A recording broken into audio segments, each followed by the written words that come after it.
তারিখে এই খাটো আই এরে উঠাই দি যখন তোষক মোষক একদিন উঠে এলাইছে এবার দেখা যায় কর্নারে বসি রয়েছে। তো এবার বাইক করার পরে আমরা আসছি। লক্ষ্মীপুরে মুসলিম প্রবাসীর স্ত্রীর সাথে হিন্দু শ্রমিক লীগ নেতা অনৈতিক কাজের সময় আটক।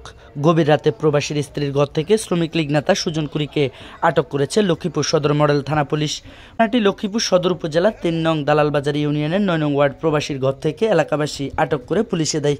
10 নভেম্বর সকালে সদর মডেল থানার ওসি বিষয়টি নিশ্চিত করেছেন। আটক শ্রমিক লীগ নেতা সুজন কুড়ি হিন্দু সম্প্রদায়ের। তিনি লক্ষ্মীপুর সদর উত্তর মজুপুর গ্রামের মৃত অমর কুড়ির ছেলে। স্থানীয়রা জানান, শ্রমিক লীগ নেতা সুজন কুড়ির সঙ্গে স্থানীয় প্রবাসীর স্ত্রীর পরকীয়া সম্পর্ক রয়েছে। তিনি গভীর রাতে গোপনে ওই প্রবাসীর স্ত্রীর ঘরে প্রবেশ করেন। সকালে ওই নারীর পরিবার বিষয়টি বুঝতে পেরে স্থানীয়দের জানান। পরে ঘরে তল্লাশি চালান স্থানীয়রা। খাটের নিচে লুকিয়ে থাকা অবস্থায় শ্রমিক লীগ নেতা সুজন কুড়িকে এলাকাবাসী আটক করে। পরে পুলিশ ঘটনাস্থলে এসে প্রবাসীর স্ত্রী এবং সুজন কুড়িকে থানায় নিয়ে যায়। সুজন ধরা খাইছে, ওর সর্বোচ্চ বিচার আমরা এখানে চাই।